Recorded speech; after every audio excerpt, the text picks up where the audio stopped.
Mute by Bandell. Chapter 24. "Your girl's quite the little artist," Officer Nina Skilling said as she stood behind Moni, holding the drawing of the burning teenager in her face. Even though she stood 4 inches shorter than Moni, it felt like Skillings towered over her like a bear. "You're lucky I have a child in my arms, 'cause next time you jump out on me like that, I might have an involuntary reaction with my trigger finger that you wouldn't appreciate," Moni said as she spun around carefully so she wouldn't wake Mariella. "Now where'd you get that from?" "I did a little searching in your girl's backpack. You left it in the car and I was about to return it to you." Skillings flashed the mischievous smile of a brat who could do whatever she wanted and get away with it. It helps having the lead detective in her pocket. "So, she drew a decapitated dog and it happened. Then she drew a burning man and it happened. What are the odds of that?" Mariella rolled her head across Moni's shoulder and hung it stiffly off her side. She gently nudged the girl back into a more comfortable position. Moni's wrists began aching from hoisting her up for so long. If only she could put her in the car and drive out of there. But that pest Skillings wouldn't get out of her way. From the academy on, Skillings had always shot straighter and fought harder than Moni. Top brass had put Skillings in the biggest cases because she would knock a few heads to get results. Moni had striven for years to win the confidence of her supervisors, so they'd trust her with the big cases like they did with Skillings. Instead, Moni got the kitty beat. The one time her skills with juvenile victims made her a vital part of the key investigation, Skillings made sure Moni knew she couldn't play in her league. "Kids draw a lot of funny things, but you wouldn't know because you terrify them with that sunny personality of yours," Moni said. "Now excuse me, I'm taking Mariella home." Moni tried slipping around her, but that stack of muscles with a ponytail blocked her off from the car. "You're letting your feelings for that kid blind you to the facts of this case. That girl is more than a victim. She is part of the problem." "The problem?" Moni recalled all the times her teachers had saw her sulking and irresponsive in class as she recovered from the beatings her father gave her the night before. Those teachers had called her a problem child. This child lost both her parents. Nothing could be more devastating. I can't believe you would dare accuse her of doing anything wrong." "I'm not accusing her. I'm accusing what's inside her and what was inside him."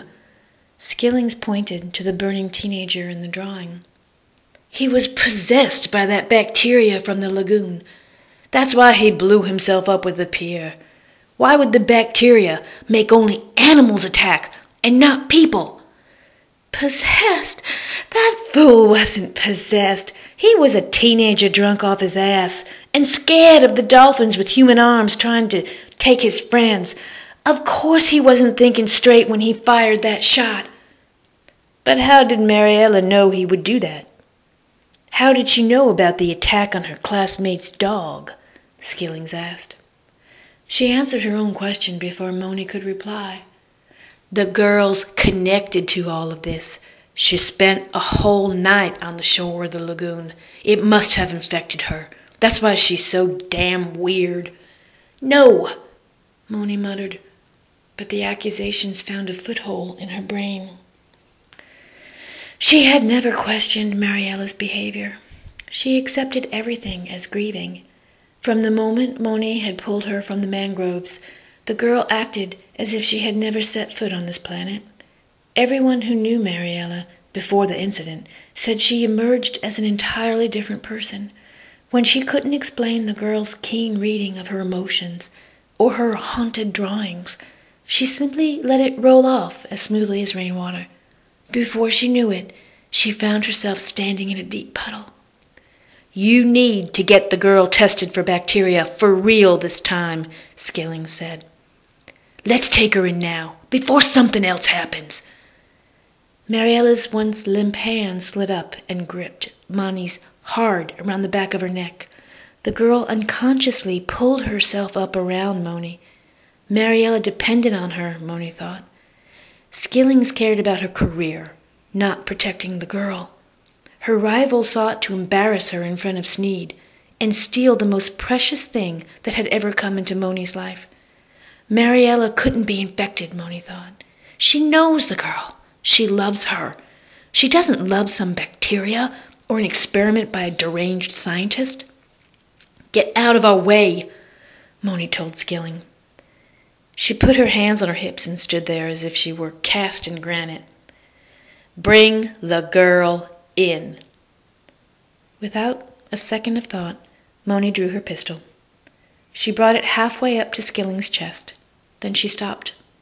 In one flick of her wrist and tug of her finger, all her problems would get blown away. Usually so hesitant to use her weapon, Moni felt an insatiable urge to send a bullet through Skilling's throat, so she'd shut the hell up and leave poor Mariella alone.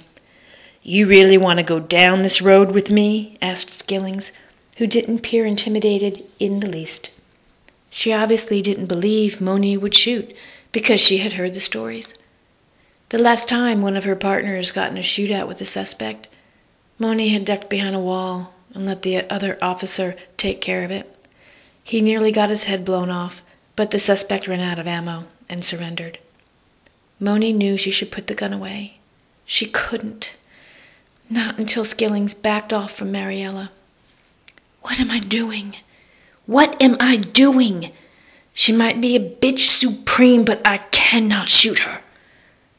Suddenly, a patrol car pulled into the sheriff's station parking lot, and its headlights grazed past them. Moni quickly put her gun away and turned around so the light wouldn't hit Mariella in the eyes and wake her up. That move solved one dilemma for her, but it created another one. When Moni glanced across the street, as the headlights briefly illuminated the parking lot of a retail plaza, she saw a blue pickup truck with two reflective circles in the driver's seat. Moni knew right away those were binoculars. They were pointed right at Mariella and her.